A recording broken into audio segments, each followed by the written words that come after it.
a few dignified members of the council, it is my pleasure just to extend warm greetings to each of you and to ask that we unite our spirits to this word of prayer, that the presence of the Lord may be with us in this chamber. Let us pray. Most merciful and compassionate God, our Creator, our Sustainer, this evening we say thanks to you for your creative power. We thank you for the atmosphere. We thank you for the sun, for the moon, for the oceans, for the creeping things. And God Almighty, we thank you for the assembling of this chamber. And so tonight, may this be special, as your divine presence will be here to lead and to direct. And I commit into your fatherly hands each member of this council. We see them as your selected servants. They are selected to serve your people, to bring harmony and oneness and togetherness, and to be an example to other groups. And so as we meet tonight, righteous Father, I pray for their strength, for their healing, for spiritual knowledge, that their eyes may be open to see you more clearly and to be directed by your divine power. O righteous Father, the unity of your people from everywhere as one nation, one people, need the direction of this council. Our children need to be brought up, Lord, viewing and looking at examples. And so I pray especially for these counselors in this meeting tonight. You have a right to select them, and you have a right to direct them. And so I pray for their blessings. Come to us, Lord, and lead us tonight, that whatever is done in this council may be to your glory and to your honor. For these mercies I ask them in Jesus' name. Amen. Please be seated.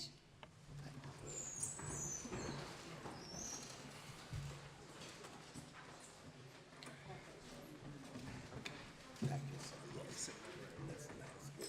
Yes.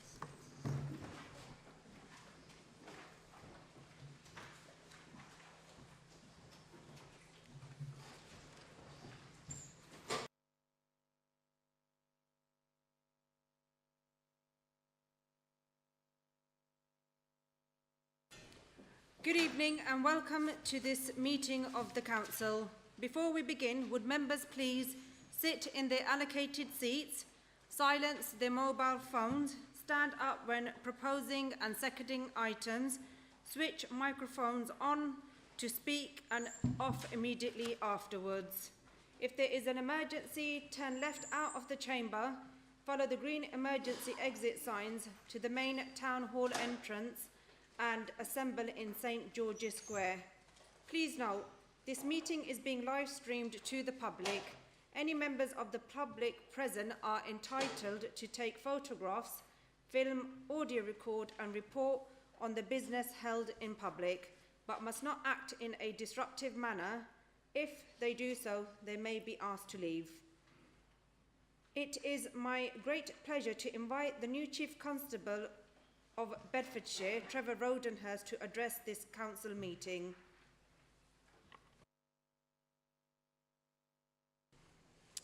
Lady Mayor, councillors, thank you for the invitation and the opportunity to come and speak with you this evening. What I was proposing to do is perhaps just spend 5 or 10 minutes, if there's sufficient time, giving you a bit of an update on my priorities, and also a bit of context in terms of where we are as a force, and then maybe if I pause there and give you opportunities to answer any questions you like, if that would be a good way forward. Okay, so just in terms of, and this has been publicised before, but in terms of my vision as a Chief Constable for Bedfordshire, what I'd like to ensure we deliver is a high quality, a consistent high quality policing service that provides a safe place for all people, is tough on crime, and is an employer of choice. And in doing so, we'll do that being innovative and inclusive. And I'll just explain a couple of those things, if I may, because it sounds fairly straightforward. But when I say safe place, I mean in the street, but also in your home. And particularly for individuals who may be vulnerable, may be more nervous about contacting the police for various reasons.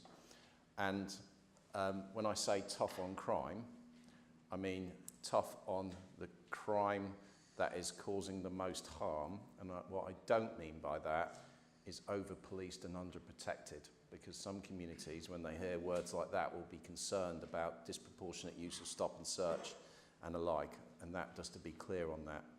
And by an employer of choice for all people, we are one of the most diverse forces in the country, so we are more representative than most.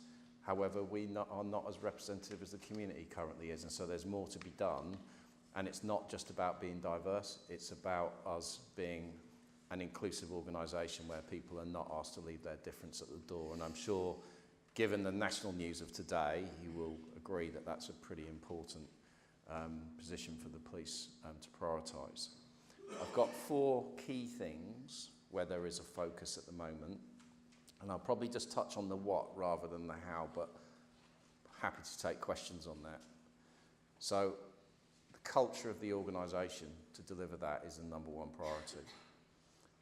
And I'll explain a bit more on that in a moment. But I'm talking about from the moment you join through to developing leadership at every level within the organisation. And that includes investing in cultural intelligence. Also, performance. We are going to be at our biggest size in history by the end of this month. We already are, but we'll be bigger by the end of the month. So I've got another intake starting on the 27th. For more people, more officers and staff, you would expect us to perform better in the areas that matter most to communities. And one of the challenges I need to overcome, and I probably need your help and understanding with, is right now the calls for service to Bedfordshire Police for people who don't actually need the police are more so than ever. And I mean individuals in absolute crisis in terms of considering taking their own lives or other forms of mental health challenge. And often the police, because our duty is protect life, we are there, we're called and we're there first. And often we are conveying people to medical facilities, be that the mental health suite or the hospitals here and over at Bedford. One of the biggest system challenges, and I'm in healthy dialogue with Felicity Cox over this, is we're finding it very difficult to hand over the responsibility for people who fundamentally don't need the police at these facilities. And that means I'm losing hours and hours of officer time in those environments, it's not the right care for the right person. So that's a challenge which we're working through together, and it's been successfully achieved elsewhere in the country. And then finally, we need to innovate and use our data more effectively than ever, and we need to transform how we do that. And we do need to interact with the public in far more sophisticated ways than we do currently. And we're a force that is already progressing some of those things, because I know your people you represent will tell you we don't answer the phone quick enough, particularly if it's a non-emergency setting. But if I told you 30% of the 101 calls that we receive aren't for the police, and we end up diverting them elsewhere or giving advice to go elsewhere, that's a real kind of challenge in terms of that takes capacity to do that, and we need it to be responded to the public who need us in an emergency. And we're making real progress on that. And again, we're in partnership with the only law enforcement agency in the world that has a partnership agreement with Amazon Web Services to transform how we interact and use our data. And we need to, when I talk about data, to keep people safe, local authorities and other stakeholders possess really important data. And at the moment, we spend lots of time asking each other for information and passing it backwards and forwards in quite a antiquated way, when we should be making decisions with the data at our fingertips. So those are things I'm focused on. In terms of the context of the force, so by the end of this month, we will have 1,456 police officers in Bedfordshire Police, which will be the highest number of officers we've ever had, and we obviously have a significant number of staff who perform roles that you don't need a warrant card for, but nevertheless they are critical to the mission. And that you would ask me the question of, well, why haven't I got more officers in my village or my town or my street? With that, we, over the previous 10 years, prior to 2019, reduced officer numbers every year. And we collapsed down some capabilities. Since 2019, we've been building those back, but at a pace to achieve the 20,000, our share of the 20,000 officer uplift, which for any organisation would be suboptimal to grow at that speed. But I'm not going to say no to the funding to do that. The challenge is that means that of those, I have over 400 of my officers, what I call student officers. Now, some of them are near the end of their student journey. When you say students, they're out on patrol with tutors. But when you have that many people in early stage of their service where you're needing to put effort into their development, that takes time and effort and resources in order to make sure that they become effective officers who are capable, acting at all times with the right values, etc. So that's a moment in time.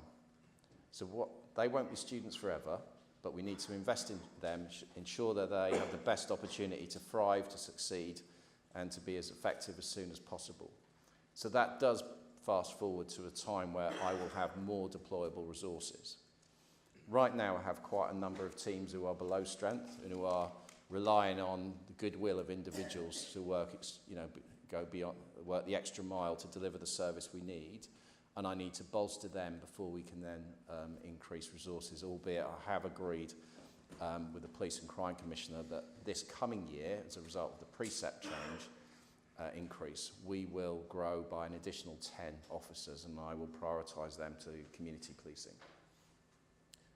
So that gives you some context. In terms of crime, as long as we don't have a pretty scary last 2 months of the financial year, or 2 weeks of the financial year, crime is actually going to be a bit less than it was last year and compared to 2019.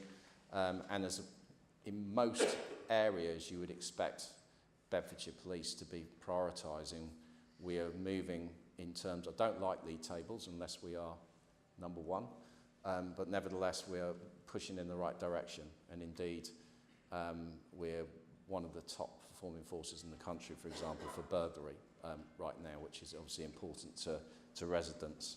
So that, without taking up too much time, perhaps gives you a context. And the only other thing I would say is community policing, I know, is really important to communities. We put more than the national average that forces spend of their total budget into community policing. I think we are one of the only forces, I don't know of another force that still invests in a community cohesion capability, and that remains really important. And as a final point, I would just say I think it would be amiss not to touch on the Casey report, which was released today, which will be, many of you would have read with real concern. Whilst that is a report into the Metropolitan Police, I can only speak for Bedfordshire. I'm not naive enough to say, shrug my shoulders and say that's not my problem. We do have our own issues in Bedfordshire. That being said, the culture of the organisation has been the priority of the former Chief Constable since 2019, and has certainly been mine since I took over from him. And we've made some real progress in those areas, and it was only the other evening where we were having dialogue with members of our black community around progress against the race action plan in terms of sharing and being transparent about what we're doing.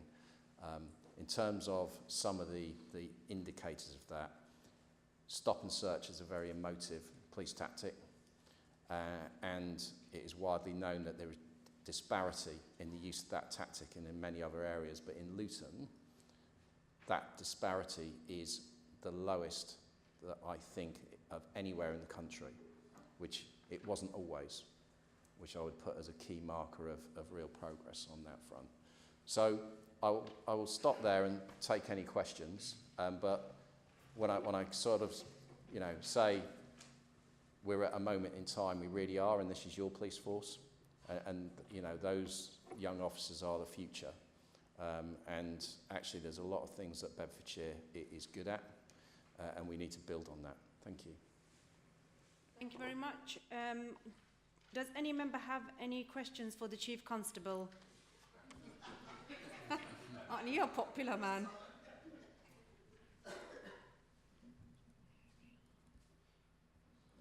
Right, I'm going to start with Javed Hussain.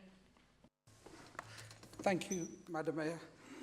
Thank you, Trevor. Welcome to Luton, and thank you for your presentation. I'm going to ask three questions, and I'd like to get an answer back from, and I'm sure they're going to cover most of what everybody else. Speeding is an issue in every single ward. Wherever you go, speeding is always. Want to know how you're going to tackle that. What's the plan and strategy to tackle speeding? The second one, illegal. Now we're getting into the summer. Illegal traveller campers. How are you, as a police, going to help ensure that we get where there is illegal traveller encampments, that we work in a partnership and we resolve it ASAP, because it blights all communities. And the third is around people parking on zigzag, especially outside schools. And I'd like to know here what your views are and how you're going to help us tackle those issues in every single ward. Thank you. So speeding is an issue that, you're right, gets raised at all sort of full council meetings. And you're right, it's a partnership issue to tackle.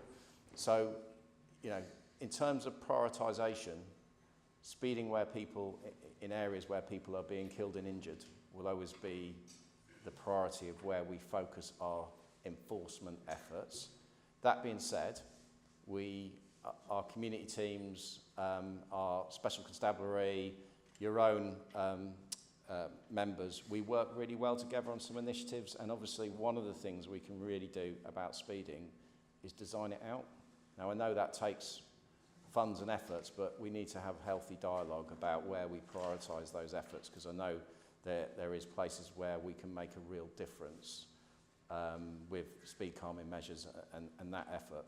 But we will always discuss that in our priority setting meetings, and your community teams, you should always be really clear about when those meetings are and how you can raise those issues.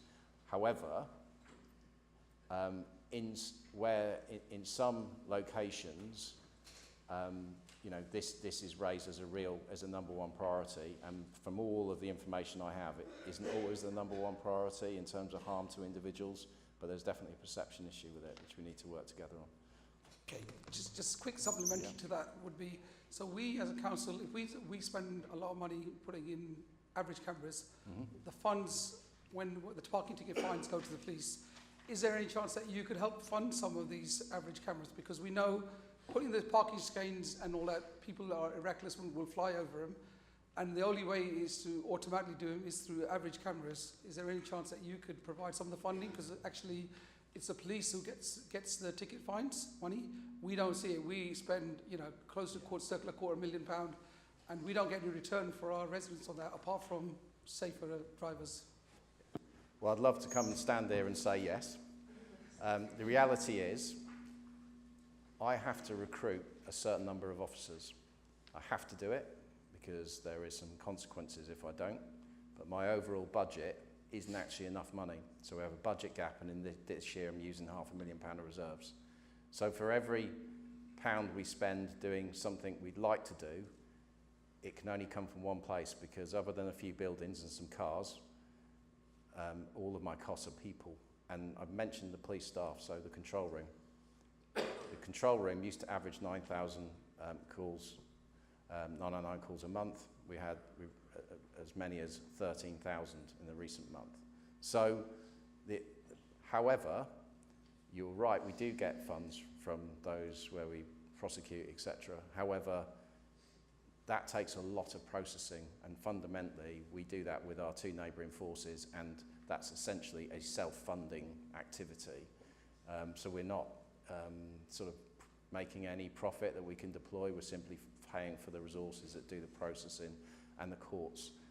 And indeed, we have to recognise that there is a pressure on the system. So we have a certain number of road traffic courts a month, which is why I talk about prioritising our efforts on enforcement where people are being injured and killed on the roads. However, the measures you do put in do make a big difference, because we can see that from monitoring them, and any things that are put in place, we will monitor it, but essentially the average cameras and those things work really well if they're combined with other physical measures. I think you asked me two other points. One was on zigzags. Yeah. So one was around zigzags outside schools. You know, school parking is a nightmare across probably most towns, but especially in Luton. And that function, the power obstruction, all that sits with the police. Yeah. It doesn't sit with the council. Yeah, and there was one other, sorry, whilst you're... Okay, so that puts school children in danger, doesn't it? So if you tell our neighbourhood teams about that, I'd like us to respond to it. And as you know, it only takes one or two tickets to then start to change behaviour. So, yeah, I mean, that is a challenge. But we've all got access to communicate with lots of people, and we can target that quite easily as well. So we should be, again, working together, because a name and shame on those issues is often quite effective as well. Okay, and third point was around travel encampments. Yes. Trespassing is obviously an illegal function, and will you work in partnership to help us eradicate where we do see illegal encampments, because it causes misery for our residents across the whole borough, and we want to know from yourself that you're going to work in partnership with the council to help us do it. In other neighbouring counties, they do it very well. We just need to get it better here. Yeah. And I think we do it very well, and I think it's about the consistency bit. So in answer to your question on this issue, yes, we absolutely will. We know we have a very high number of legal traveller encampments in this county, and that's what we want people to use, the legal provision. And where there's an illegal one, obviously the council has powers and the police have powers, and we need to come together effectively to make sure we're using them, collaborating around that. So yes, an absolute commitment from me that we will do that. Thank you. Thank you. Councillor Mahmood Hussain. Thank you, Madam Mayor. Can I ask you, Trevor, welcome to the council, and I hope you make it a regular visit to this place, because this is very much elected people accountable to the people of Luton. Can I ask you, you mentioned about the in terms of the force being the highest number and the community support officers. When are we going to see community support officers, around the town in equal number as they are in some of the villages or other places? When are we going to see the, equality of resources being sent to here rather than somewhere when it's politically suitable? And my second point really is, if we are talking about, sort of sharing that sort of thing, I mean, it is always, probably in your experience, is that if people are, have the assurance of seeing a policeman walking around or a community support officer, they are likely to tell them information, and it would be the best source for you to be able to see that. I haven't seen a community support officer for 4 or 5 years, I don't know. I can't even remember. Thank you. Thank you, and I'm glad you asked me that question. So, because of our need to achieve the number of officers we need to achieve by the end of this financial year, our efforts have been on recruiting police officers. Some of the people we've recruited as police officers were formerly PCSOs, and actually that's great news because they've stayed in policing, they've used the experience, and they'll undoubtedly be a better police officer for doing that first. However, unlike some places, we have not reduced our police community support officer establishment. What we have done is we're running some vacancies right now because we've had to prioritise with our recruitment machinery police officers. However, this year, with the exception of a growth of 10 people, it's not the accelerated growth we've seen, it's a maintain, and that allows me to focus some of that effort on PCSOs. So we are currently 10 below what we'd want to be, and our ambition or intention this year is to recruit 20 extra PCSOs so that we ensure that we stay at the level we're going to be at. In terms of they tend not to move roles as often as police officers, which is great because they get to know the community, and that's why they are a highly effective capability. However, we will complement them with more resources into community team, which I already said, because they work as a team. And also, one thing, in terms of those students that I mentioned, one of the things I've had to do to support their development is build a student hub. So when they come out of an initial classroom, they then go onto the street, but they go on with a tutor. We used to put you on a shift that was responding to the everyday demand, but now because of the numbers, we've created a dedicated team, which is a commitment of resource I've had to make. But that means I have an inspector, 6 sergeants, 30 experienced officers, any one of which might have up to 2 or 3 students. They are based half at Luton and half at Bedford, and actually, there isn't actually enough cars to put them all in cars. And that's a good thing, because that means that as this unit becomes effective, you are going to see police officers wandering around, particularly around the town centre, because actually we are one of the places that still retains a police station in its town centre, and we intend to keep that there. And so there is going to be, by default, a higher visible presence in the town as a result of that capability. We will seek to increase our both PCSOs and community numbers, as I've said. So, the kind of desire that you've expressed there in terms of we'd like to see, that will happen. It's just going to take a little bit of time, but the student hub resources will be in the town from here on in, because that's where they are now. Thank you. Councillor Dave Taylor. Thank you, Madam Mayor. And welcome, Trevor. You've alluded to this, and I just wanted to see what your opinion is about the report on the Metropolitan Police, the damning report, including institutional racism and misogyny, amongst others. Were you shocked by that report? And the second question is, can you give Bedfordshire Police a clean bill of health? Okay. Obviously, I had some insight on what that report was saying, but nevertheless, it is a shocking read. What I would say about Bedfordshire Police is, in 2019, a couple of things happened. We had some officers leave our force, 2 Asian female officers who went to the press and gave an account of their experience, which wasn't good. And we also sacked a superintendent, a senior officer, for abusing his position. At that time, our prioritisation of culture really stepped up because of some of the things we'd seen in Bedfordshire Police.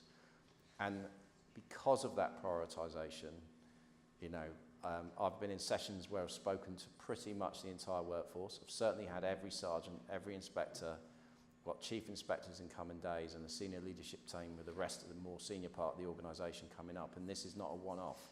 This is routine, and at all times, our focus is on this. Because actually,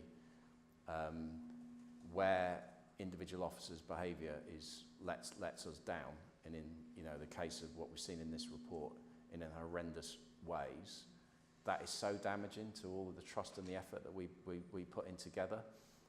So I think in Bedfordshire, we've made real progress, and I've got real good indicators that tell me that. I've also invested in our professional standards department and our vetting department, so those things have already been put in place to address the challenges there. And so what I would say to you is, I can't guarantee you that you will never see bad behaviour, because we've got human beings in our force, but can I say that all efforts are being made so that no leader is in any doubt of the standards we expect, and actually where we have upstanders who call out poor behaviour, then we're really proud and they get really supported, and their concerns are responded to. Thank you. Councillor Jabiri Hussain. Thank you very much, Madam Mayor. Well, welcome, Chief Constable. It's great to have you here, and obviously we look forward to you coming back regularly and reporting. The work that the community cohesion team does is brilliant, as is the work that the community policing does is great as well. Obviously, in the interest of time, I'm not going to try and be repetitive, but there was two things that I wanted to ask. One was specifically, you mentioned or you touched upon the fact that you've got to meet a certain quota of allocated officers by the end of the year. I'm just interested in knowing, are there any, consequences, repercussions or risks if you don't meet that? And second of all is that, let's be honest, there are residents out here in our town that are vulnerable, that are elderly, who aren't as sophisticated in using technologies. So what is Bedfordshire Police doing in order to ensure that they also report crime? And finally, I suppose in relation to that, is that crime is also getting sophisticated. So what kind of investment is Bedfordshire Police making to tackle cybercrime, online crime and so on? Thank you.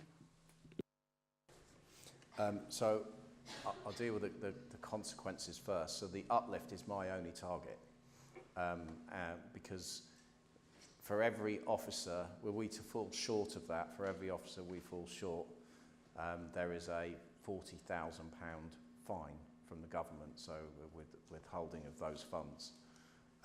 So I've already spent the money, so we've got to achieve that. We will achieve it because actually our uplift was 1,436 paid for through the government funding of the 20,000. We've gone over and above that as a result of commitment I've made along with the Police and Crime Commissioner in terms of precept and in terms of the previous one. So we won't experience that fine, but nevertheless it's important that we achieve the numbers that we've got, because actually there was an opportunity, because some forces are struggling to meet their uplift, for forces to go above and beyond that, and we are taking advantage of that. So there is a risk, that is the consequence, but I'm not concerned that that's going to happen to us. But nevertheless, Bedfordshire doesn't serve well from the funding formula, and I need all of your support on that, because we are not a kind of rural county with rural problems. This is a brilliant town, but it has all of the operational challenges of a London borough in many ways. So, and we need to be properly funded, and the funding formula that currently exists doesn't take account of many, many factors that it should do. And the government has pledged to reform that, and I hope they stick to that pledge, because I can't see in any way we wouldn't be better off at the end of it. And if we're not, then there'd be something really wrong with that review. Sorry, I've forgotten your last point. Yeah, thanks for that. The other question was in relation to elderly and vulnerable residents who aren't as IT savvy, I say. What will you do to ensure that they are obviously reporting crime, encouraging them? And the third is around cybercrime. So in terms of those, you'd expect us to be channel shifting onto the online space more and more, because actually quite a lot of our more elderly population have really adapted to that and are in regular touch with us. But I do agree there are members of our community who actually that just doesn't work for. And we don't have all the police stations that we did years and years ago, because actually we can't afford them, or it doesn't make economic sense if you only have one visitor to an inquiry office in a day to employ someone to be there all of that day. That being said, we've got no plans to kind of reduce our current presence, and we just made a commitment to maintain 2 mobile police offices, and again we'll be publicising where they are regularly, because actually us going to the community to places where individuals who may be the kind of individuals who wouldn't want to contact us online are likely to go by having those facilities in a visible way, so it's a really approachable, and we're going to be doing more of that. In terms of cybercrime, I can stand here with confidence, because it wasn't that long ago I was the lead in our region for cybercrime, to say within the force we have a very sizable capability for the size of the fort, because actually all crime is becoming in some way either cyber enabled or cyber dependent, or a lot of it.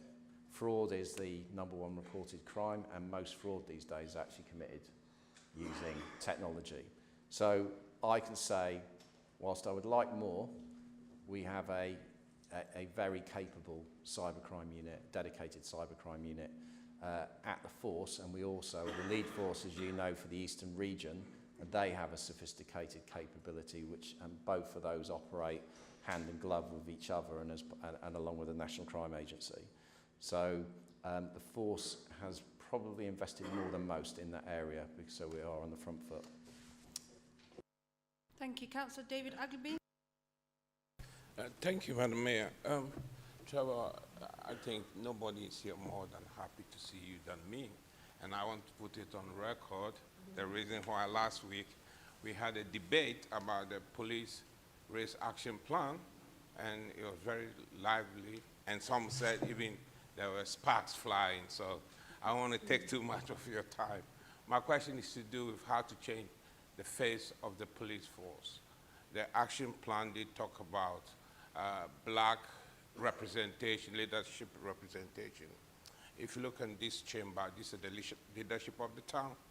In this pod here, this is the top table as we see it. You can see it's very diverse. The question is, how are you going to change the face of the police force? I know we talked about stop and search. I don't want to demean that, that's fine. But if you want to change how the police works, the power is at the top and it comes down. What's your plan? I know the Bedfordshire Police is microcosm of the National Police. What is your plan to change the face of the police? With my colleague, learned colleague there, Councillor Mahmood, he's been here, and he said 40 years, there's been progress in the Asian level, but the blacks, as in African Caribbean, there's still a lot of progress to do. So what are you going to do to change that face? I'm not going to take too much of your time because I don't want any sparks again. So that's one question. The second question is about timing. Are you going to put time on this? Because it's really important. I'm not going to be here in the next 30 years. I want to see progress 5 to 10 years. What are those plans? And if there's a supplementary, I'll try and answer that. Thank you, Madam Mayor. You're right. We haven't made the progress that we've made. If we're going to kind of, separate, if we look at our officer representation, we're a very diverse organisation, but if you break it down, you're right. Our attraction from members of the Asian community has gone up sharply. And clearly there's a level of confidence there that has enabled that. And that hasn't happened with the black community in a way that it should have done, or a way that I want, just to be clear. And so we've got a lot of plans. And the other night, there's some colleagues in the room who were present at a meeting where we were going through this in great detail. I'd happily come and meet you personally and spend a bit more time, or get my team to spend some time going through the detail of that. But I can't do it on my own. So we will be anywhere having any conversation about any emotive topic, including use of powers, but I'm finding more and more that we have young black people who want to join Bedfordshire Police, and when they go home and their parents say, oh no, you're not, and that's the bit I really need help with. So we're spending lots of times in schools, in colleges, and so I'm starting to see some real progress. There's small progress, but it will take lots and lots of years for the visible representation from the black community to change unless we can speed that up. So in terms of how long, I would say to you, well, you've all said, you've welcomed me and asked me to come back. So I'll come back whenever you invite me, but you know, let's see where we are in 6 months and 6 months after that, because those are the kind of milestones where I think it's realistic to say, well, how much progress have we made?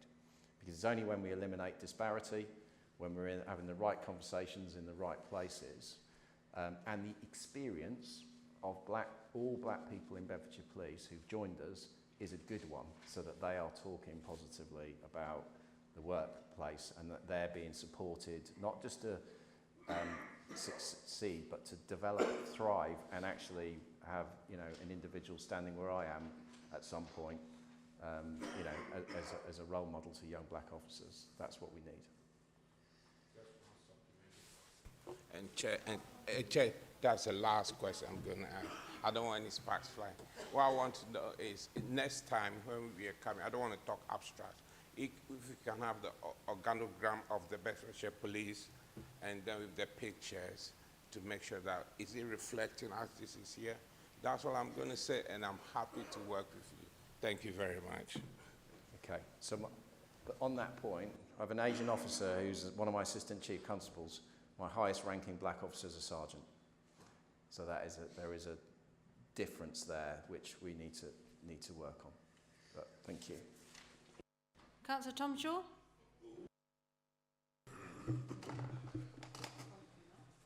What would you think if I said I think the police have failed the people of Luton? And I'll tell you why. You go and investigate the big crimes, but the small stuff, what affects everyone's life, the antisocial behaviour, vandalism, all that, you hardly bother with anymore. Now, if you want outside it, I'll give you examples where you don't bother with it anymore. That's the stuff what affects people's lives. Your predecessor and Festus both said that when you were up at the number, what being recommended, you would put permanent community policing teams back into the areas.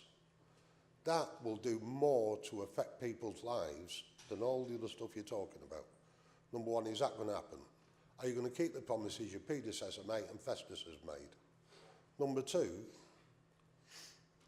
you've got this operational decision that small level drug dealing on corners and everything else, you leave them alone to go and chase the people what are supplying them with the stuff.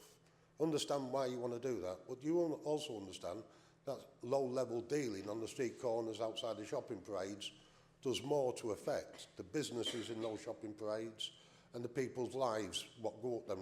You've got somewhere people won't go at night, but you never see a police officer up there when you know they're going to be there. My simple, dead simple question, are you going to keep the promises your predecessor made and our so-called police and crime commissioner made, that your numbers are up now? Are them community policing teams going back permanent in the area?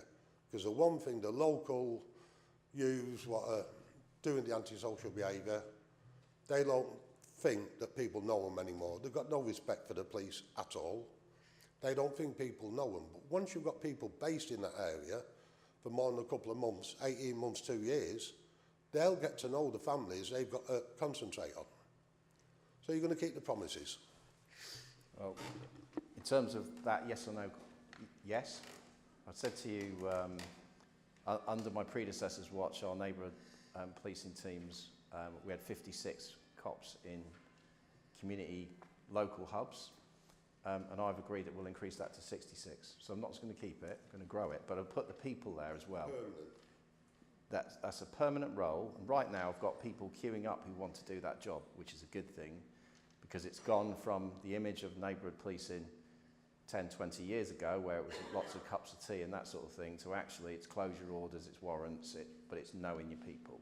So yes, and the PCSOs already said earlier, we're going to maintain those this year. In terms of some of the issues you mentioned, some of that we need to do together. So if I highlight the work we've done in Dallow recently, people will be aware of that. That is kind of a three-phased approach where the police probably lead on first phase, where we need to do a lot of enforcement, but then actually with the community with the local authority, with the third sector, we actually understand the real problems, and that includes tackling all things from serious and organised crime right through to antisocial behaviour. And you need to know those addresses, those individuals who are high service users on all services, so we can work together and put interventions in. And I'm talking proper prevention and problem solving. So that we are going to be putting much more of an effort into prevention. But what I did say to Councillor earlier was, I've got a lot of new officers who are still being trained and developed, and you need to work with me so that they can then be deployable assets that I can grow our footprint with. And I agree with you with drug dealing. It sits behind many, many other problems, and I've just gone through our control strategy for the year, and drugs is a priority on that. Small level drug dealing, man. The big ones you do well. Drug dealing is drug dealing. Yeah, small level ones. Yes. Thank you. Councillor Abbas Hussain. Madam Mayor, I only have comments to make now, so if you want to ask questions first. Is there anyone else that I've missed out that I didn't see? Well, you all put your hands up together, so that's not my fault. Councillor Aslam Khan. Yeah, thank you very much. And first of all, Trevor, congratulations for becoming the CEO of Bedfordshire Policing, and going by John Boucher, who started the transformation while at Community Awards. He said that but you are by far the best CEO, and I hope that you live up to your reputation and change the face of policing. And I agree with my colleague Tom Shaw. The negative perception is built when the residents do not get access or timely response or see visible policing. It's a neighbourhood policing which has to change, because it's that low-level crime which affects everyone on a daily basis. And it's those low-level drug criminals that are creating that negative perception, whether it may be in a small neighbourhood or town centre perhaps, where we have put in a lot of money in our collaborative approach, but we are not seeing those impactful results. My question, first of all, is what would you do to make sure that our residents feel safe in the town centre when they're coming to shop? And when are we going to see value for money? And secondly, when I'm speaking to residents, when they are ringing, and I completely sympathize that you get a lot of calls, inappropriate calls. However, for those people who make the right calls, expect a timely response. That's one thing which is quite consistent, that it takes far too long for police to respond, and that makes people feel that the police doesn't care. My third question is, and again, coming from a corporate background, it was almost about 10 years when they rolled out diversity, and they've done it so successfully. I'm so sometimes shocked and surprised when the public sector, including the council and the police, should be leading the way, yet we're falling behind. Why is that? Why is it that we are not leading? And as far as the recruitment is concerned, yes, you were bold setting that target of 30%. However, there's a high turnover, and perhaps some of those standards are consistently not met. What will you do differently compared to your predecessors will make sure that we don't get the high turnover, and those recruiters or young recruits don't lose the confidence and leave the police force. When they leave, when they don't talk highly of the police force, that then creates a bit of a negative, again, perception. So some of those questions, if you can. Well, Councillor Aslam Khan, that was quite a few questions, I think. But I'm going to start with the last point, because actually that's the key to success on much. So our turnover has been high. You tend to find that if policing's not for you, you find out early in your career. And if you've got a high proportion of your officers who are young in their career, then there is a correlation there. However, our turnover was too high. And some of that was because the experience people were having, where they were being put into pressurised situations too early and weren't nurtured. Hence the student hub I spoke about, which is going to provide visibility into the town centre. However, the green shoots. So our turnover was averaging about 10%. So that would have meant I'd have needed to recruit 140 officers every year just to stand still. Over the last 2 months, that's come down to about 5%. And I'm hoping that's because of lots of measures we put in, but I'm not going to go claim success on 2 months' data, because clearly, by halving our turnover rate, that's only 70 I would need to recruit, and actually it's 70, more importantly, I've kept. And therefore, they become effective, they become deployable. So turnover is the key to A, allowing me to accelerate the increase in officers in different teams, which as a combination will provide a feeling of increased visibility, because it's not just neighbourhood teams. It's those teams that you call out when you've had a serious crimes happen, and it's when you've been involved in a road traffic collision, etc. But as a combination of things, we probably need to be better at telling you what we're doing. And I mentioned Dallow Cares because I do believe that although that was the first time we've worked in that way, we can be doing that in more places. And when you work together with the council, with residents, with third sector and other agencies, then you're actually problem solving and not us just tackling the symptom and being called back next week, because you're actually solving some of the problems and diverting some young people who might be at a point where you can divert them away from crime and those sorts of things. So those, I think, by working together in that way, by me reducing our turnover because of the experience people are having, that combination of increased deployable asset and more effective working together will start to address some of the issues you've said. In terms of leading the way,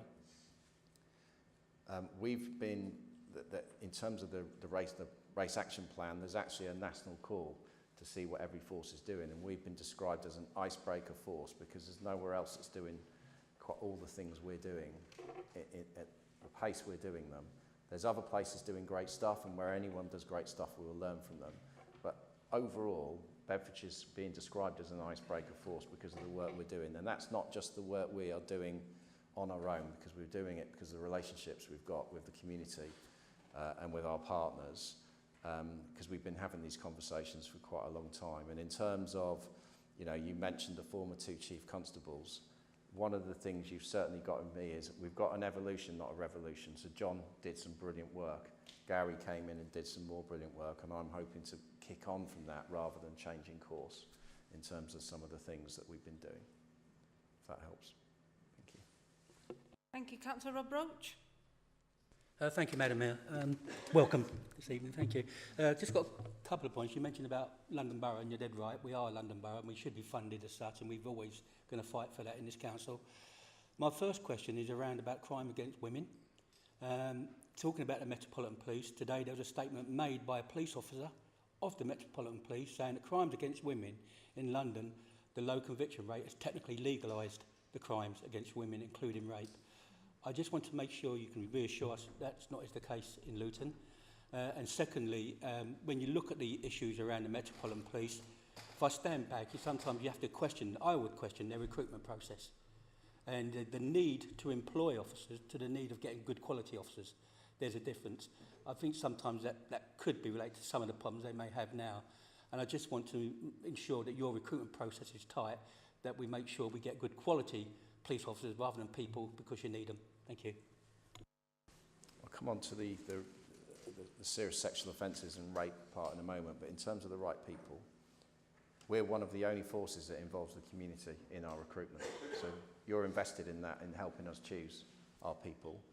We did go to online recruitment during COVID, and actually we're changing back to face-to-face bits for all elements of the recruitment. And for anyone who wants to be involved in that, let us know, because a number of you in the room do help us with that. In terms of the right people, we're investing everything we can in vetting, in leadership and all those things.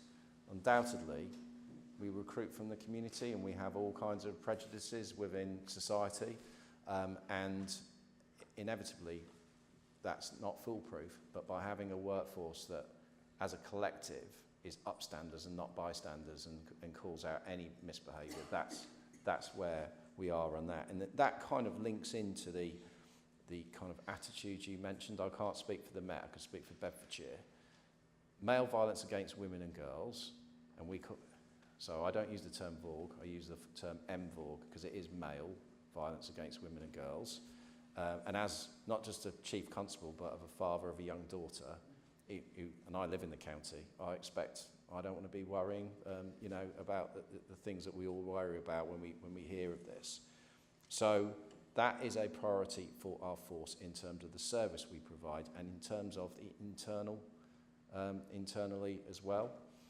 We have a dedicated rape and serious sexual offences team, and any force that's going to be a high-performing force needs to do well in those areas because those are really serious crimes that really impact on vulnerable victims. And so that is an area of focus for us, and the whole police service needs to be better, including us.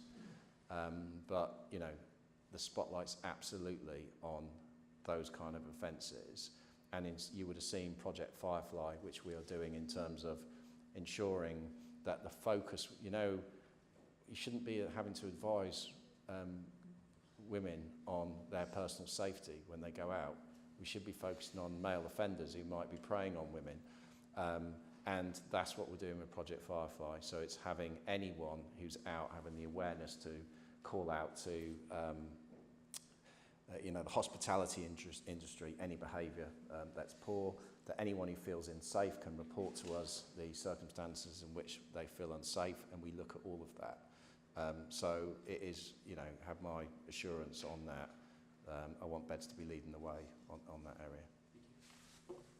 Thank you, Councillor Umiali. Hello and welcome. I'll be very quick because you've had about a million questions already.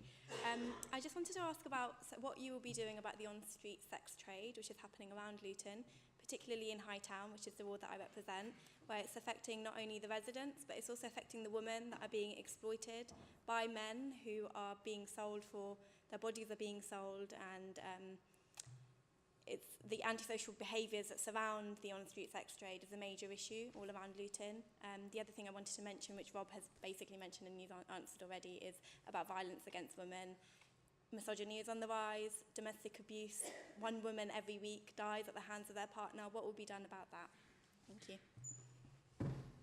I'll deal with the last point. So when I spoke at the start, I talked about being safe in your own home. I'm sure if we had every single bit of data from every single, we would almost be able to indicate these things before they would be happening. What we certainly know is who's already offended against a woman in terms of a domestic abuse setting, and certainly we really focus on repeat offenders, and kind of tackling that. We know that crime type is underreported. We have a sizable domestic abuse unit. We've just invested, you would have seen, in victim engagement officers, which are particularly important given some of the backlogs in criminal justice processes, so that you've got a specialist whose sole job is to keep engaged with a victim and deal with their concerns and worries. And the other thing is we're one of the only forces in the country that will give a victim of abuse whose phone we need to look at, because there might be evidence of that abuse on there, their phone back generally within an hour, because we actually, whilst we're kind of interviewing them, we'll generally do that there, and we'll bring our cyber capability to that location to do it. So those are, because actually you don't want to be leaving us without your phone if something like that's happened to you. So that is, domestic abuse is one area where, I think any force who wants to consider itself high performing needs to focus in that area, as I said earlier. In terms of the on-street sex trade that you mentioned, and I think Hightown, I don't know if you referred to that, but certainly that was a conversation I was having only the other day in a meeting with the Chief Executive here about that issue. And I've agreed that we will look at that. Incidentally, my new deputy, who I've just recruited, is the National Policing Lead for that area of policing, and therefore knows what good looks like, because that's his role on behalf of policing, and we all have different roles which we perform nationally, which is great, because actually that means that we've got him and his team that are going to help look at that problem with the local community policing team to just challenge ourselves to make sure we're working really effectively on it. So, as I say, meeting only a week ago on the very same topic. Councillor Jackie Bennett. Hi.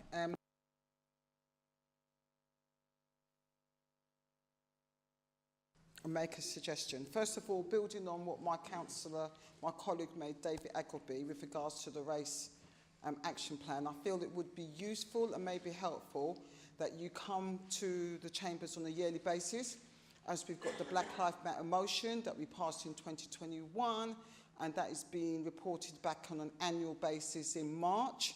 So I think that will probably give you sufficient time to come back. So I just wanted to make that constructive suggestion.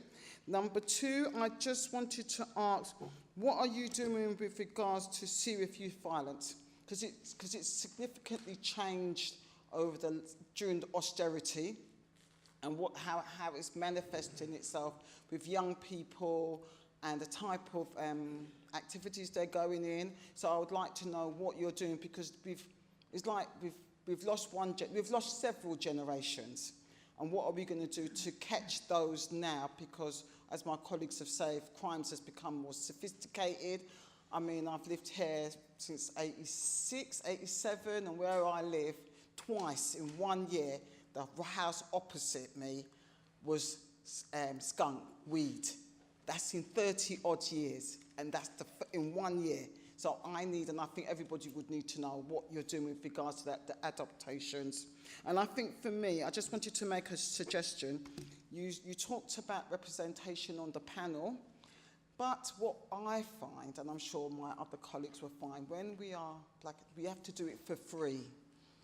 Yeah, everybody wants our expertise for free, but given equity or inequity means we're at the bottom of the pile, that means we're not economically empowered or ready to give professional advice. So may I suggest you think about how to deal with that inequity? And I think there is an engagement required with regards to community, because no, we're not going to be encouraging our children that eagerly to join the force because what goes on in America. And it might be useful if you and your colleagues watch a video done by Dr. Claude Anderson in America about powernomics, where economics sits and where the police. So you've got a lot of work to do. But in closing, you have done some good work.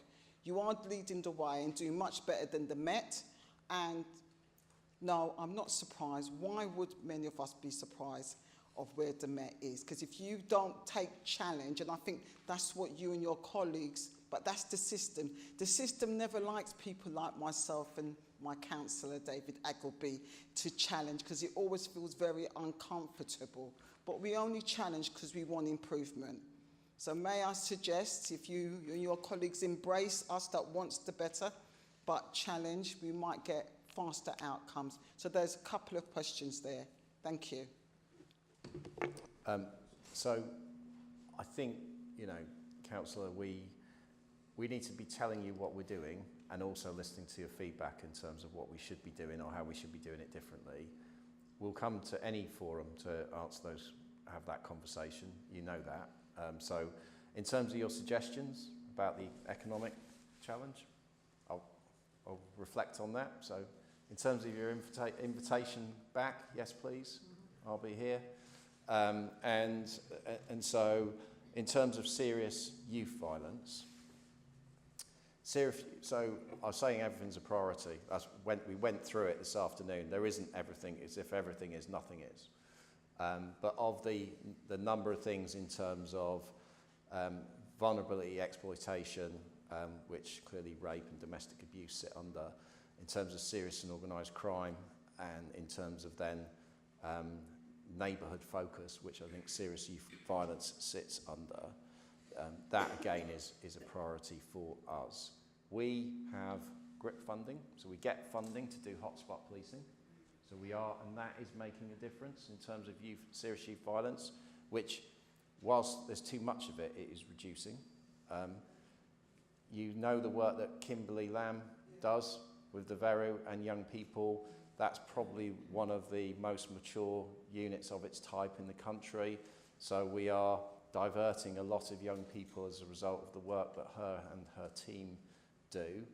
Clearly, that isn't a massive unit, so we need to kind of find the way together to get maximum exposure of the right people, but clearly they actually have referrals of young people who are really at the point where we're almost, you know, if we don't change direction here, they're at a point of no return and earlier steps. So we've got good opportunity in terms of we get funding for the hotspot policing. The crime's going in the right direction. We've got the very capability, which is good. As councils, you have the the 10-year drug strategy effort, and that I think we need to, you know, Robin's chairing a pan-Bedfordshire meeting on that, because they're not, you know, there does make sense to kind of have some common approaches when you're doing it with the police and with health, etc., except it won't all be the same in Bedford as it is in Luton, because we've got different challenges, but there's some things which we can do in a kind of pan-Bedfordshire way. So I think all of the kind of building blocks are there, and we just need to really, really focus on it in terms of our effort together. And that conversation about the young people, I'd love to carry that on in terms of from the black community joining us and the conversations with the parents. Wherever there's a good place to have that conversation, we will be there. So. Right, thank you. And just to finish off, Councillor Abbas Hussain with his comment. I had about 27 questions. So you're lucky I didn't have no questions. Trevor, I did come last week to a meeting, but I was told by the chair that I couldn't ask no questions, so I left. So I'd pick it up with Sean Basra at a football game, which me and him share a football team together. So I'll pick it up there with him. 3 things. First thing, Dallow Cares. Your predecessor, Gary Forsyth, and Chief Constable and our Chief Inspector, Jamie Langworth, were very pivotal at that. And they went out to the Home Office, they brought it to the table. It was going to go somewhere else, but we brought it from Bradford to Luton. It had the MP backing there. It was only, I was a portfolio holder here at that time, and my leader supported me then here, and we took it from Bradford to Luton to Dallow Ward. And just on Monday, I was told, thanks to Gary Forsyth and Jamie Langworth and Katie Dunas, that we have secured 2 CCTV permanent cameras in Dallow Ward from the PCC's office and the Home Office funding, which will be going live in a couple of weeks' time. And thanks for that, that work. The second thing was that through all the meetings, we hear about the funding formula. Okay, when I was a portfolio holder, it used to come up in every single meeting. Even you listen to the PCC, he brings it up. These days is like a CD player because the intercept's gone up, so he plays it all the time. But no action. Even today, you have said, I need your support, but nobody comes out to us. So if you want to type that letter, I'll be the first one to sign that formula funding letter, and I'm sure the Liberal Democrats will happily support that letter as well. The third thing on that is that community policing, it was under Jamie Langworth at a really good stage. And then you had the cuts, you had a lot of vacancies, it went downhill. Then you structured it all together, you put 5 wards into one location, which me and Councillor Frank at that time, out of the 48 councillors here, criticised, okay? And it went back to the normal stuff. But guess what? We have less officers now in community policing. And you've just said that you're going to have 10 community policing officers coming to Bedfordshire. Okay? That, when I say Bedfordshire, that's where they're coming to, Bedfordshire. How many of those 10 are actually coming to Luton on top of that 7 or 8? I think you had 9 about a year ago. I'm sure you've got some more vacancies now. Yeah? How many of those 10 are actually coming to Luton for community policing? Because all colleagues here are right. We don't see no police on the streets no more. Yeah. So what's happened in the last 9 months? And you cannot blame COVID either, because COVID was a year and a half ago. So what's happened? So first, I've said a couple of times now in terms of that community policing bit. The community policing is going to grow to its biggest number in history. So when you add the PCSOs and the PCs together, it's well over 100 people doing that. Okay, it is not smaller now than it was. I've got 10 vacancies across the whole county in that area of business, which I can assure you is a smaller vacancy rate than anywhere else. And that's only because I've had to create things like the Student Hub. I've got a queue of people who want to go in there. And so the community policing is going to be some of the best community policing in the country. But you just need to work with us while we get people in there. So it's not a withdrawal. It is a genuine up to the agreed levels that we said that we were going to have, and 10 more across the county. In terms of where they're going, I don't know yet, because they probably won't even be into the system and be training until the back end of next year, and I'll want to see how things are. Right now, we've got the Student Hub starting to deploy resources in Luton, which is additional to what we normally have. So there is no moving away. And in fact, the Dallow Cares model is actually a name collectively, locally, we've provided, isn't it, to something that sounds a bit less nice, which is clear whole build. That's piloted here, as you rightly point out, and in Bradford. It's now accepted as national best practice and is being rolled out across the country, but we've got a head start because we've already done it once. So where else are we going to do it together? And that's how I want community policing to be working, because then you just haven't got the effort of community policing, you've got the effort of them with the local authority, with residents who've had meetings with them, who've bought into it, and with health, you know, doing targeted interventions where high demand service users are properly provided support that they need to stop that demand on the system. So, and in terms of the letter, we've actually already sent one. We had all the MPs' support on that, and we've had a response saying, reaffirming the commitment of the government to reform the formula in this Parliament.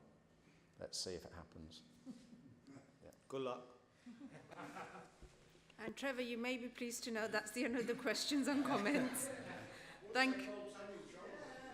Thank you very much for attending the council meeting this evening. We look forward to working with you in the future. You're most welcome to stay, but I'm sure you'd like to get away. I'm going to go see my children. Right.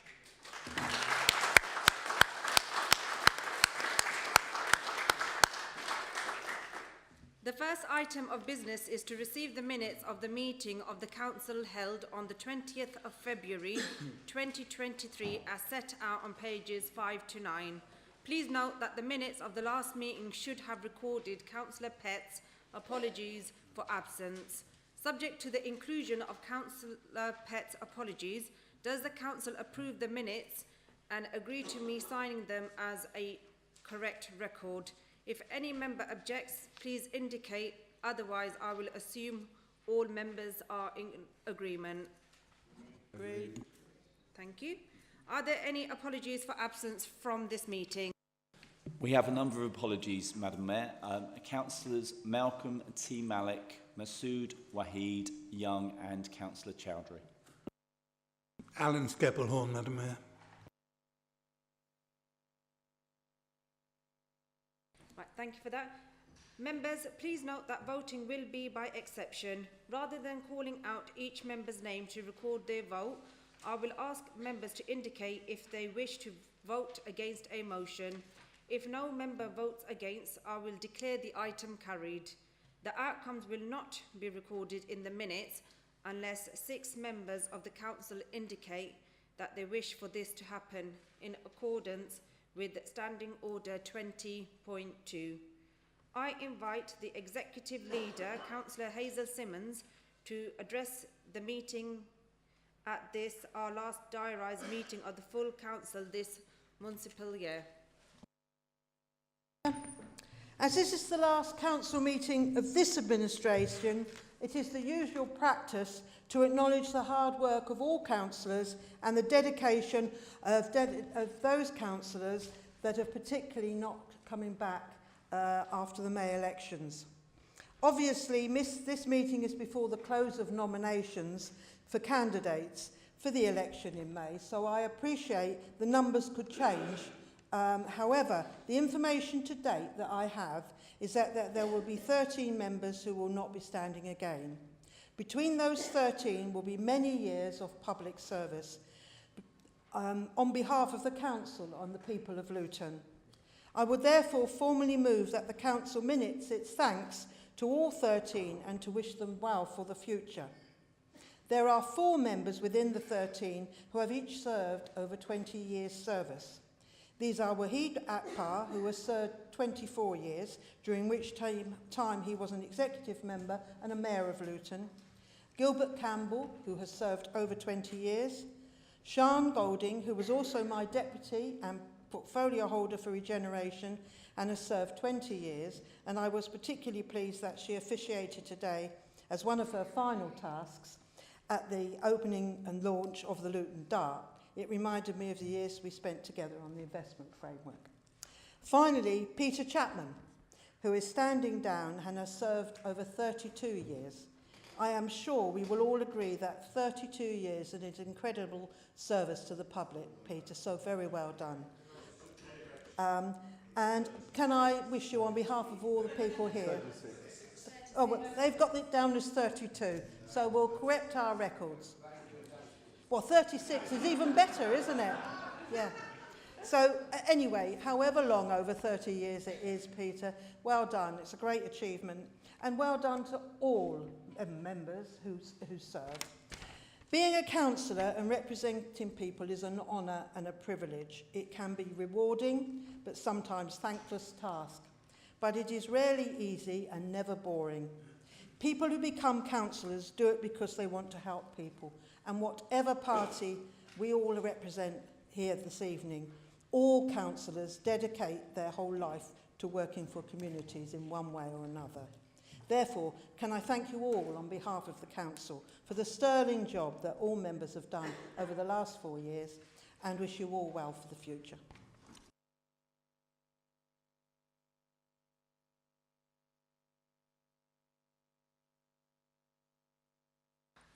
Are there any other speakers? I'll go with Councillor Peter Chapman first and then Councillor Khan. Yeah. I'd like to thank you for the words that you said. Yes, I have been a member of this council for 36 years. I was actually elected 40 years ago. I did actually have a 4-year break, not because I got beaten, but because I decided to have a rest at one point. I just wanted to say a few words after 40 years. The town's changed very much in 40 years since the time I first got elected to the council. But the thing that hasn't changed is the dedication of the people on this council to our town. Whichever party you represent, the drive, I'm sure, of all of us is to make Luton a town which we can be proud of. And certainly, I still feel that we have a lot that we can do to make people feel proud of this town. On the first council meeting I ever spoke at, I asked the then Mayor, Councillor Lester, to ensure that the football club got a new ground.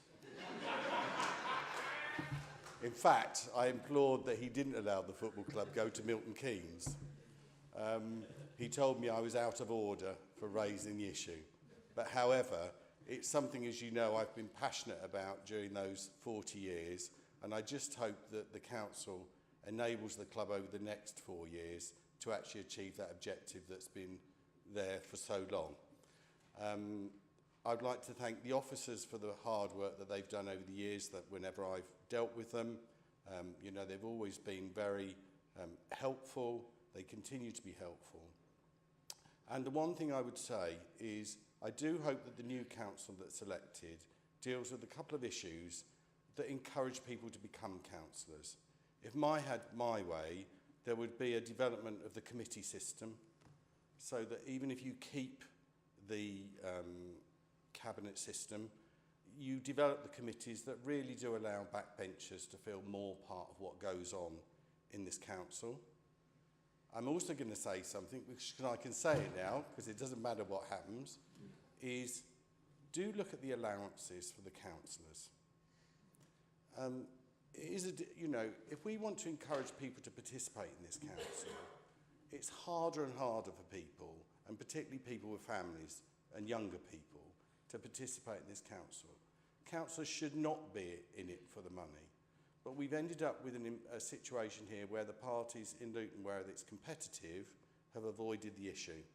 I just hope that it's something that both parties can look at, what they can do to allow people to participate in the council even more.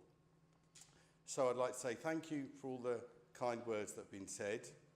I'll still be standing up for Luton, but I'm sure there's lots and lots of good people that are going to come on this council and really make this town something to be proud of in future. So thank you.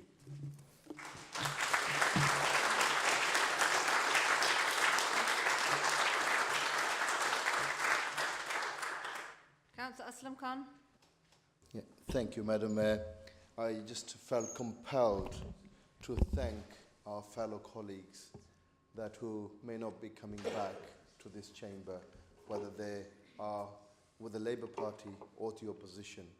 I think collectively, under the most difficult financial times, we have continued to work hard for our residents and make this town a better place for our future generations.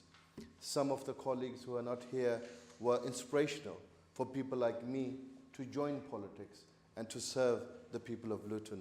And it will be a shame that they will not be coming back again.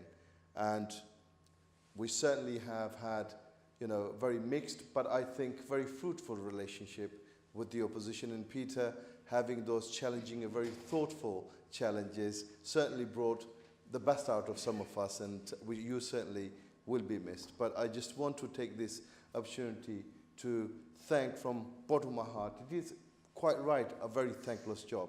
Some of us work in some most demanding wards in the town, or if not in the country. And if it wasn't for them, we wouldn't be here. So thank you so much, people like Sean, Wahid, and many others who are not here today. Thank you. Councillor Sean Golding. Thanks. I wasn't going to say anything, but as Peter stood up, I thought I'd better do that. So, yes, it is 20 years. It was actually 28 years that I first got elected. Then I had a few years off and then came back to it. And I am looking forward to not being on the council because to open new doors and do other things, so that's great. But I have had some amazing times on the council. I learnt to be a councillor, how to do it properly, by my dad, former councillor Terry Jenkins. I've also learnt from some other councillors how not to do it, but we won't talk too much about that. I won't name any names either. But I've had some great experience over all that time. My biggest achievement is managing what Councillor Chapman didn't do, and that's getting the stadium approved. So I thought I'd better get that one in because he mentioned that. And we look forward to that being developed, and we look forward to the regeneration of the town centre as well. And Hazel has been a massive supporter to me, and I hope that I've been able to support her as well. And it has been really, really fantastic 20 years, but it is time for a new chapter. But like Peter, I will always have Luton right there in my heart, and I'll always be supporting the things that the council does to try and improve things for the town and for the people who live here. Thanks very much.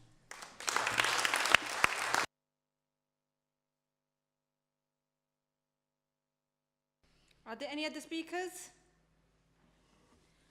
I now invite Councillor Simmons to address the Council on the final meeting of Nicola Monk, Corporate Director for Inclusive Economy.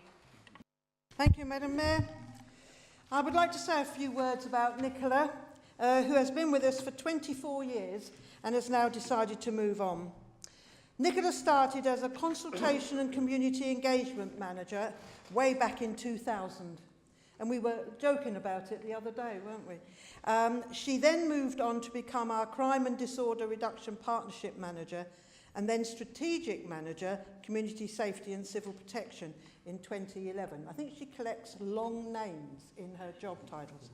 I worked directly with Nicola when she became Trevor Holden's right-hand person as Service Director, Policy, Communities and Engagement. See what I mean? And I really valued her guidance on some very difficult issues we were dealing with then. She then took a secondment to the civil service in 2017 and on her return took up the post of Corporate Director in January 19, first as an interim and then becoming the substantive Corporate Director, Customer and Commercial in 2020. Nicola has been a fantastic, hard-working corporate director and clearly demonstrates the ability of the council to give our team members great development opportunities and see them grow and develop into exceptional leaders. We are very sorry to see Nicola go, and I know you will be missed. And we all want to wish you all the while, you and your son, Tom, and your husband, Heath, all the best for the future. But please don't be a stranger and come back and see us now and again. So all the best, Nicola, for the future.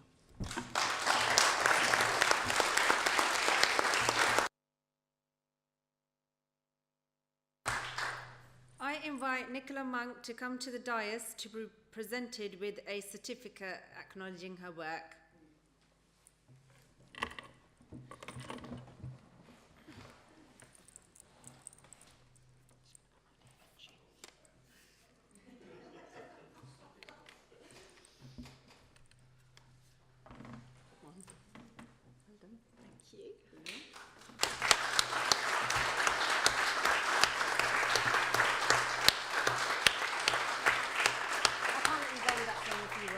I can't let her go without saying a few words. You can say it from here if you want. Yeah. I've got a little few words, but I've always wanted to say reserve the right. Thank you, Madam Mayor. Thank you, Hazel. As some of you know, I'm 50 this year, and I've worked at this brilliant council for half my life.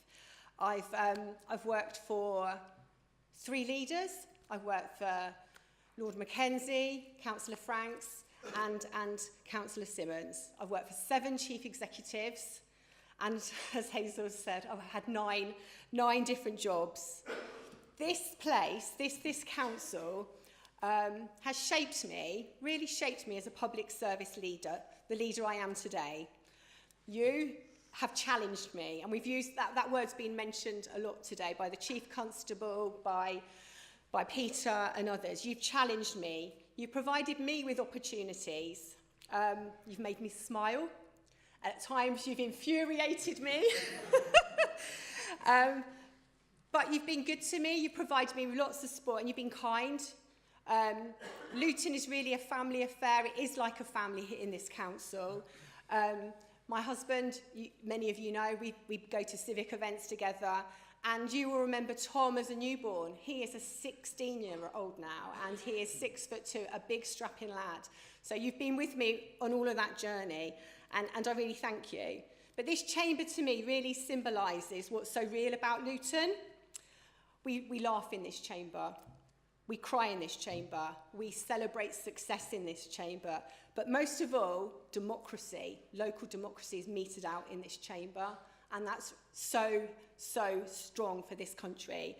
And you should congratulate yourselves, councillors, because I know it's a really difficult job that you do. And I remember as a 25-year-old being in this chamber, the first time I was asked to present a paper. I was so nervous, but in awe of this beautiful building. And Peter Watson, those of you who remember the Deputy Chief Executive at the time, a man of few words, didn't really give me much guidance at the time, said, you know, present the paper. I did, and it was kind of met with no challenge. I was expecting challenge. And I didn't really know what to expect. And then Councillor Desaline Stewart got up, and I think she was sat where Jackie sat now. She got up with a smile on her face and said to me, "My dear, that was an excellent paper. I agree with everything you've said." And you know what? From that moment, I was hooked. I was hooked on this place. And I can't tell you the positivity. When you give out positivity, it makes such a difference to your officers. So carry on doing that. Thank you, members. Thank you, colleagues. It's been an absolute honour and a privilege to have served for you and with you over the last 24 years. And I wish you all lots of success for the future.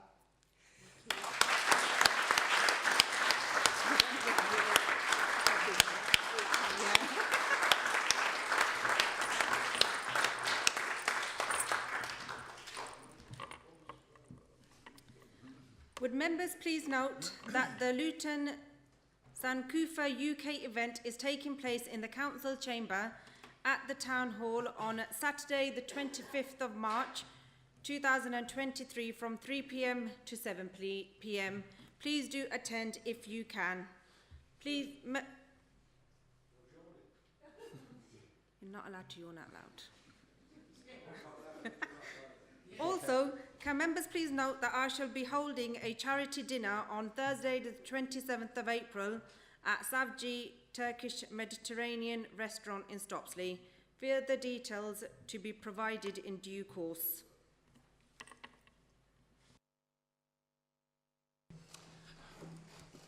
All members of the Council have been circulated with a list of items before the Council this evening, which fall within the ambit of Section 106 of the Local Government and Finance Act 1992.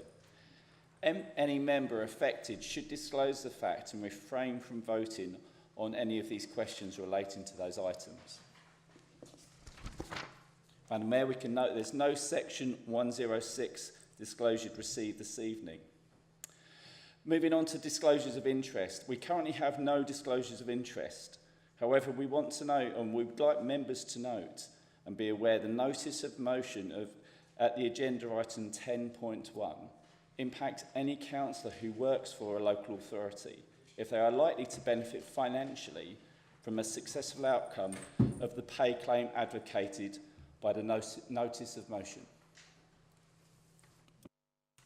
Thank you. With regard to agenda item 6, there are no written questions this evening for the Bedfordshire Fire and Rescue Authority. There is also no report of the Bedfordshire Fire and Rescue Authority on the agenda this evening. The next item is agenda item 7.2, gender pay gap. I invite Councillor Alia Khan to move the recommendations. I move recommendations set out at paragraph 2, part 1 and 2 on page 10. Thank you.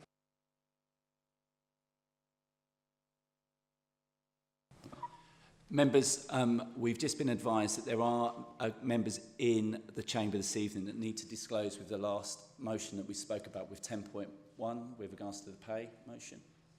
Fantastic.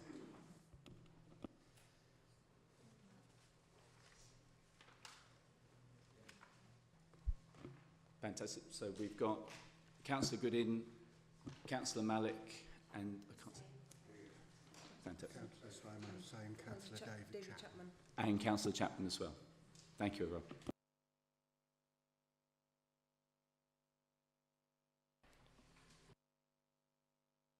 Is the motion seconded? Seconded, Madam Mayor.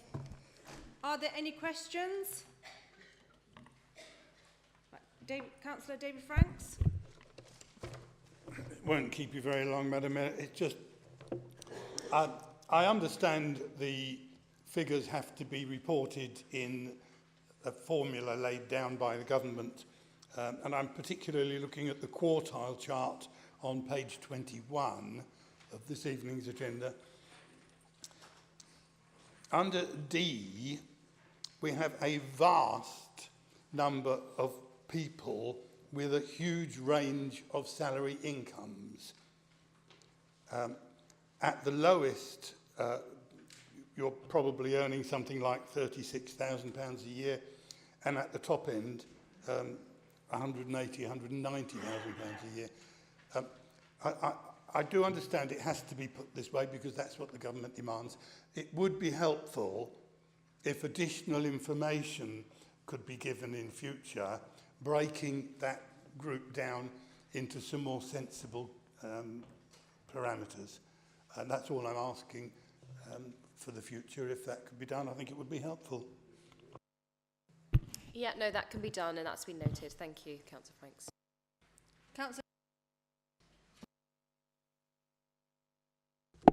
Yeah, thank you. I just wondered whether it would be possible for there, as well as the gender pay gap report, if a report could come in about on ethnicity, because there is a move with regards to do that, and there is an intersectionality with race and gender that has been well researched among academic university. And I just wanted to share that currently the London School of Hygiene and Tropical Medicine has some things on their website with regards to gender and ethnicity pay gap. So I'm glad we're doing this. This is long overdue. I know we're doing it because of legislation, but I feel if we could add in ethnicity, as that will support the Black Lives Matter motion that we're going to have regularly coming to the councils, and then we can see where our workforce sit and give more greater transparency. There may be need to be looking at disability in the future because there's an intersectionality with regards to that. But right now, I think ethnicity linked to gender is important. Thank you. Thank you, Councillor Burnett. I think the issue with that is that not every employee is required to, well, it's not compulsory for them to put the ethnicity in. But no, that's very much noted and very much will be put forward. Thank you. Thank you. Are there any more questions? Are there any amendments? Does any member wish to speak to the motion? The motion is before the council. Does any member vote against the proposal? The motion is carried. The next item is agenda item 7.2, Pay Policy Statement 2023 to 2024. I invite Councillor Alia Khan to move the recommendations. I move recommendations set out at paragraph 2, part 1, 2 and 3 on page 22. Is the motion seconded? Seconded, Madam Mayor. Are there any questions? Are there any amendments? Does any member wish to speak to the motion? The motion is before the council. Does any member vote against the proposal? The motion is carried. The next item is agenda item 8.1, dates and times for meetings for 2023 to 2024. I call upon Councillor Simmons to move the recommendation. Thank you, Madam Mayor. This is a formal motion that normally comes out at this time of the year, and those dates will go forward. If anybody has any particular issue that they want to raise about the dates, please let the staff know now before it goes forward into the diaries. Okay, thank you. Is the motion seconded? Are there any questions? Are there any amendments? Does any member wish to speak to the motion? The motion is before the council. Does any member vote against the proposal? The motion is carried. The next item is a review of the political balance and the membership of committees following Councillor Anne Donnellan becoming an independent member and Councillors Samara Khurshid and Ghulam Javed becoming members of the Liberal Democratic Group. I call upon Councillor Simmons to move the recommendation.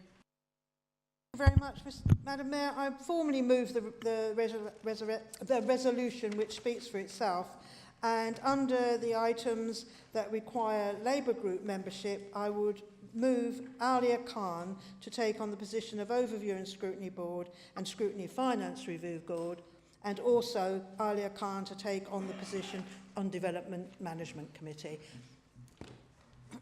Is the motion seconded?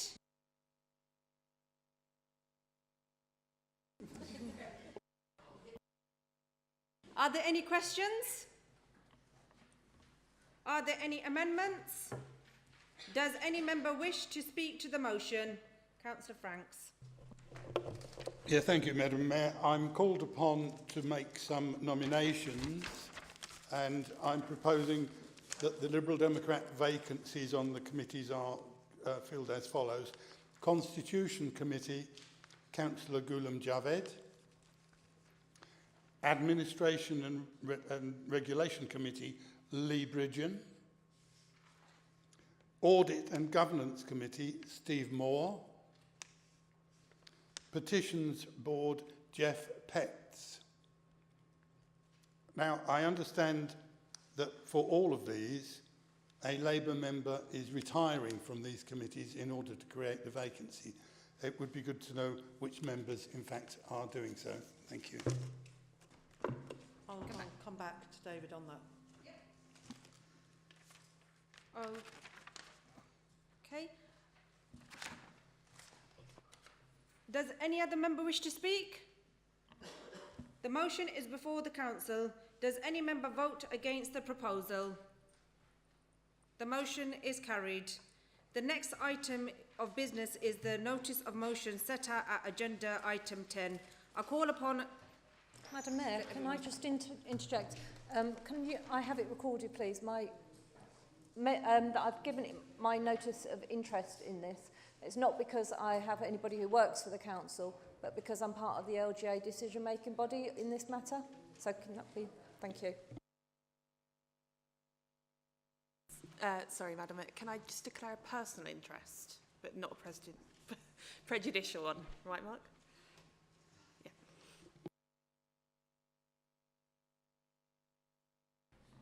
Right, now that everyone's left, I call upon Councillor Aslam Khan to move the motion. Thank you, Madam Mayor. Since 2010, the local government workforce has endured years of pay restraint, with the majority of pay points losing at least 25% of their value since 2009 and 10. And staff are now facing the worst cost of living crisis in a generation, with inflation hitting at 10% and many having to make impossible choices between food, heating, and other essentials. This is a terrible situation for anyone to find themselves in. Our workers are public service heroes. They keep our communities clean, safe, look after those in need, and keep our towns and cities running.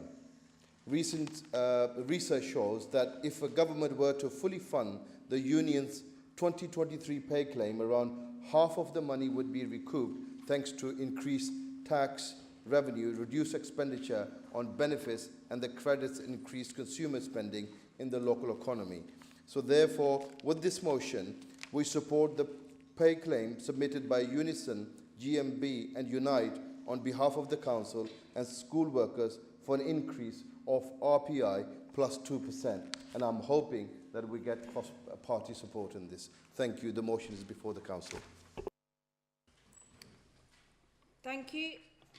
Is the motion seconded? Seconded, Madam Mayor. Are there any questions? Are there any amendments? Does any member wish to speak to the motion? Councillor Franks?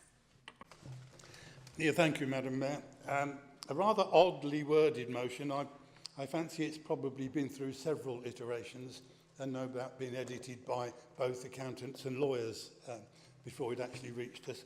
But nevertheless, the sentiment is good. There's no doubt at all that facing zero salary increases on some occasions and below inflation increases when they have had them, not just the council staff, but public service workers generally, have seen about a 20% reduction in the spending power of their salaries over the last 13 years. It is true that you cannot go through 13 years of cuts, and more cuts, and come out the other end with your essential services still in full working order. And it's to the credit of not just the council staff, but the staff in all public services, that in fact, if not as efficient, if not as available, if not as effective as they used to be, the services are still there. And for that, we should be grateful to the staff who deliver them. I'm quite happy to ask my Liberal Democrat colleagues to vote for the motion. Are there any other speakers? The motion is before the council. Does any member vote against the proposal? The motion is carried, and you may be pleased to know that concludes the business for tonight's meeting. Please have a safe journey home, and thank you for attending.